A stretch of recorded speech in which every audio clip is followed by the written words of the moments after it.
It is that time again. We are back. One of our favorite segments during football season, Between the Eights, with the original 88 from the Dallas Cowboys, Super Bowl champion, wide receiver, Drew Pearson. Drew, you got a full house. It's four of a kind and Joker's wild.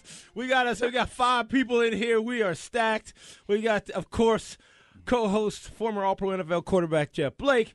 We got the Lieutenant Governor, huge Cowboys fan, Rod Chico Tanner. We got the athletic attorney getting ready to coach some basketball. That's right, Ryan Willett. And then, of course, Spencer Conley, our defensive lineman. So we're full up and ready to get to the Pacific. Sounds like a political forum. No, we're trying to play football. Yeah, we're trying to play football. That's right. Hey, I was with you. This is Chico. I was with you at the Cowboys game last week. Surrounded by a bunch of Texans fans that were not happy after it was all said and done, but I was very happy. Yeah, me too. There were a ton of Texan fans there. The only difference between that and the San Francisco fans, when they came in the droves of numbers that they brought, is the fact that we didn't give the Texans fans any chance to yell early in this football game. Against San Francisco, we gave their fans a chance to get into the game early and often throughout that first quarter of that game when we were down 21-0. So it's a little different. You can bring all the fans you want into Cowboy Stadium or AT&T Stadium, but the way to silence them is you do your thing on offense and let our fans have a chance to do some cheering.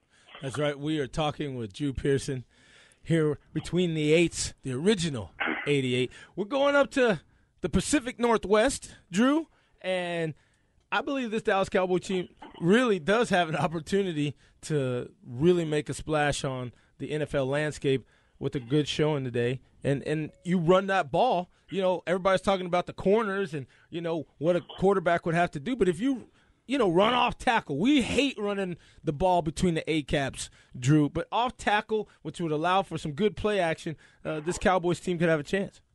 Yeah, I think, you definitely got to stick with the running game. Now, Seattle's very tough against the run. They only give up just over 62 yards a game on the ground. So it's going to be very tough to run on those guys. But you still got to do it. You got to make them respect that. And then, again, as we have seen, when you do that, it opens up everything else in the offense. And if we have success with that, it'll really open up things because now your play-action passes will work and your throws downfield. And when the Cowboys do take the opportunity to throw the ball, in 4 games, the Seahawks have produced only 6 quarterback sacks. So they're not really getting to the quarterback. And if Romo can have time to throw the ball downfield, one aspect of that Seahawks defense, believe it or not, is their defensive secondary. They've been pretty vulnerable back there, and teams have been able to have success throwing the ball against them. So if we can get that running game going, give Romo a little time to throw the football downfield, and we want to do that, then I think we'll have a little success moving the ball against them. We're talking with Drew Pearson. We're between the eights with the original 88 from the Dallas Cowboys. What about the Dallas Cowboys defense against Russell Wilson, who just seems to get smarter and smarter with his football IQ every game he plays? Yeah, he certainly does. And then, you factor in his ability to run the football, and you factor in the fact that they have Marshawn Lynch back there, and the fact that they're averaging 160 yards a game on the ground between those two guys, between Lynch and Wilson. It's a tough task for our defense.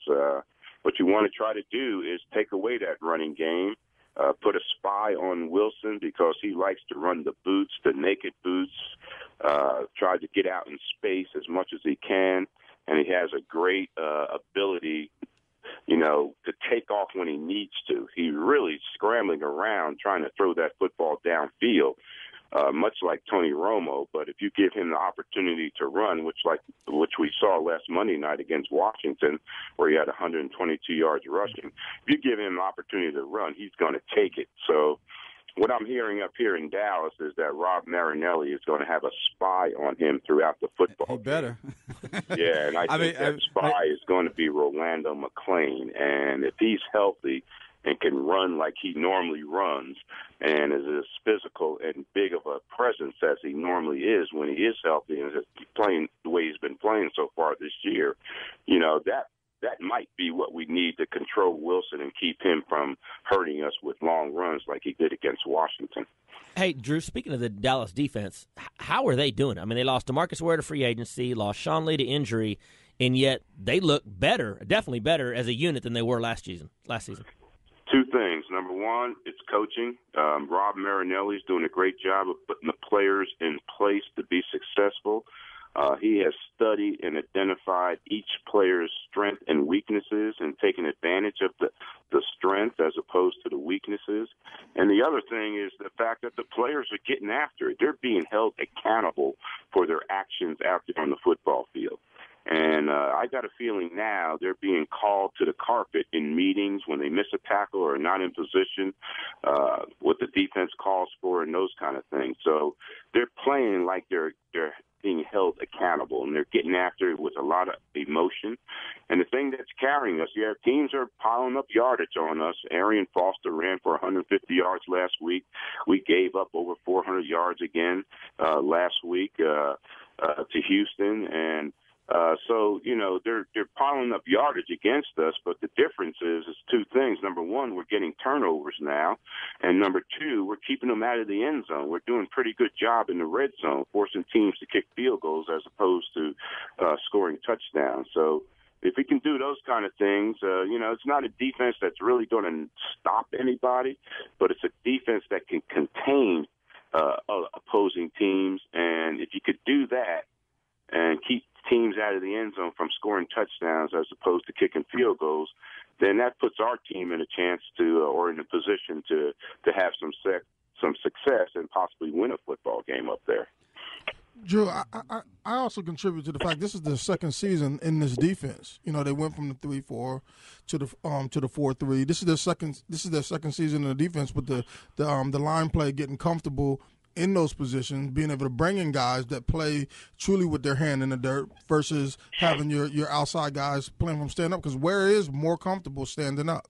Naturally he made the adjustment, but he's more comfortable standing up. That's the way he made the majority of his plays, and I think it's also contributed. Then they are getting after it. They do hustle the way you want a defense to play as a unit, but I think the more you get comfortable with something, the better you play. Well, this is going to be an exciting game because, one, Russell Wilson and the Seattle Seahawks don't turn the ball over much. Yeah. And two, they run the ball very well in the red zone with Marshawn Lynch. So it's going to be good to see what happens against Seattle and the Cowboys, and see if the Cowboys defense can really step up and shut down Marshawn Lynch. I think if they can shut the run down, Marshawn Lynch and Russell Wilson, make them one-dimensional. I think they will have a shot because they're not killing people with their passing game, but their game is very balanced.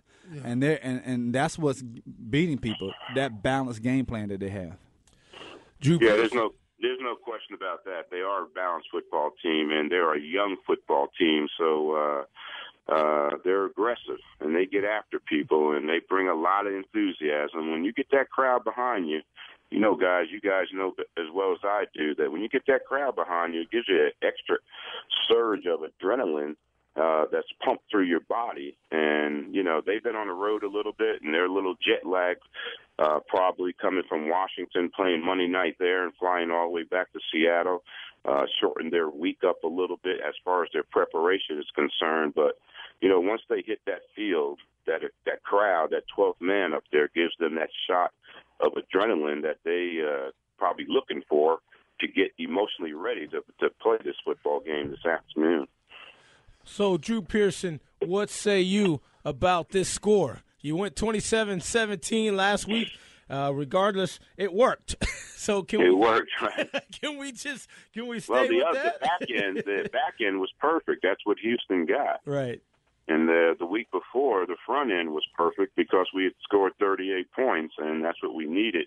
Who did we play to beat New Orleans, 38-17? Yes. So I'm going with 27-17. I'm looking at the Dallas paper here. All the sports writers and everybody are all picking Seattle. And I'm not surprised with that because they're a good football team, probably the best team in the NFL, coming off the Super Bowl and still riding that title wave that got them the success last year. And they're a young football team, but I think we can go up there and pull an upset. Cowboys 27, Seattle 17. We love it. And, there's a lot of folks, as you mentioned, from the Dallas Morning News to Fort Worth Star-Telegram to, I'm sure, the Austin American Statesman and San Antonio's, we're going to shock the world. We're going to shock the world. Yes. We're going to bring that term back. Shock the world. The Express News. Then we'll bring on the New York Giants next week. That's right. That's exactly right. And a key matchup tonight with the Giants and the Eagles. Yeah, that's right. That'd be one to watch and keep an eye on, especially if we have success and win up there. Now all attention goes to that game. Even if we lose, all attention goes there anyway, because if the Giants beat Philadelphia, then we got a 3-team logjam for first place in the NFC East. Everybody will be at 4-2. That's right. So, will Dez Bryant have a big advantage if Richard Sherman, or is he just going to lock him down, or is that just going to be a heck of a matchup to watch? Man, Richard Sherman is the most overrated cornerback in the National Football League. He talks a good game. He doesn't cover very well. He thinks he covers well, and we all get that impression that he does. But he gets a lot of help. Even that play in the championship game he made against Crabtree. Look at the safety was right there to make the play if he doesn't make the play. He's always got help. He's not a shutdown cornerback because a shutdown cornerback follows the best receiver on the opposing team all over the field. Richard Sherman stays on one side. Let's see if he covers Dez all day. I wish I could get some of that today. Hey, we do too, Drew. We'd love to see you out there. Yeah, man. It's like when we played the Steelers and Mel Blount. Oh, we can't throw at Mel Blount. We can't do this at Mel Blount. Well, maybe we couldn't. That defense was so good all around him, all Hall of Famers.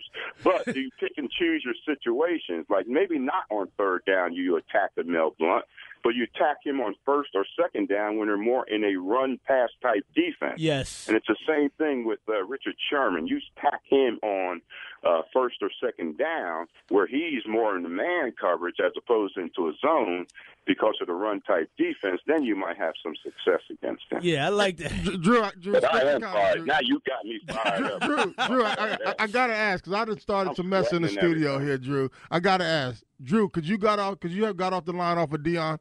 Would you have burnt Deion? Could Deion shut you down? Absolutely. Deion wasn't physical, but he was very athletic.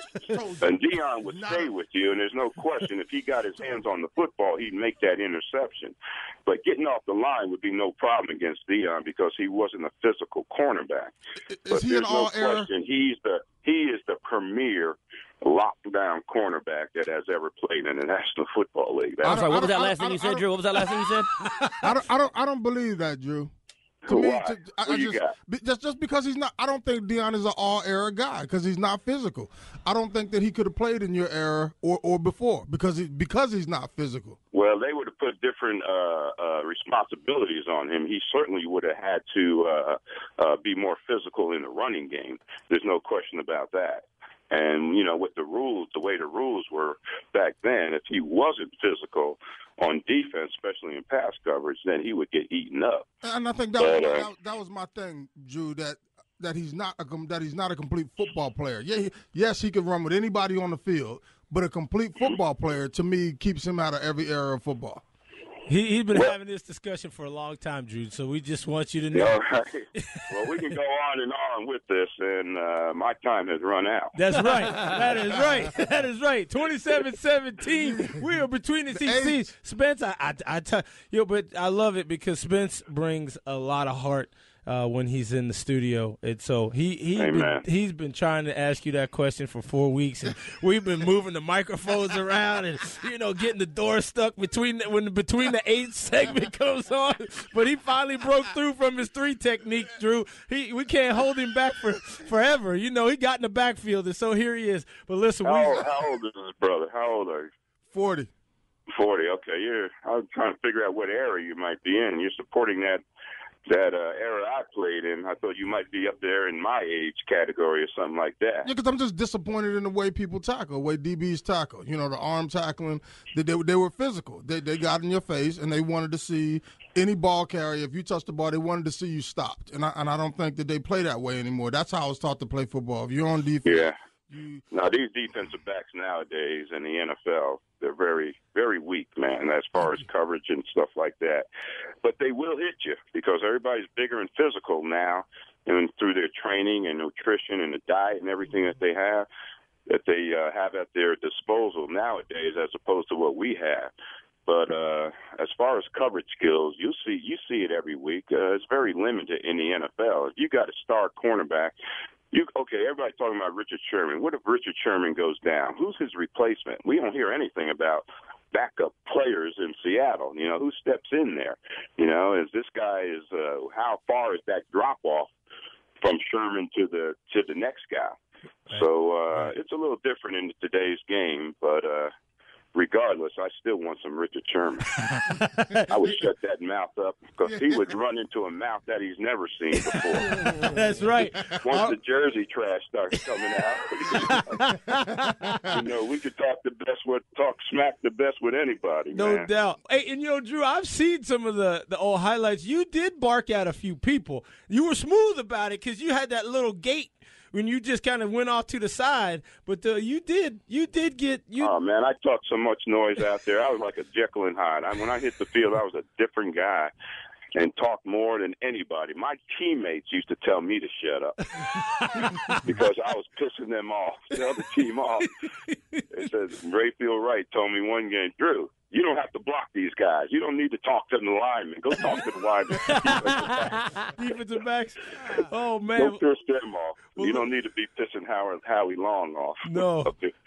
Well, listen. So, it's all good. We've enjoyed the extended version of Between the Eights with Drew Pearson. 27-17. He has the Dallas Cowboys over Seattle Seahawks. Can't wait till this afternoon game. Mm-hmm. And, Drew, as always, thank you, sir, and appreciate you. And have a great Sunday, and we'll look forward to talking with you soon. It's been a privilege hanging with that political caucus this morning. Thank you, guys. Hey, thank you, Drew. We appreciate you. Take care. All right, we're going to take a sidebar and come back right here on Laying Down the Law.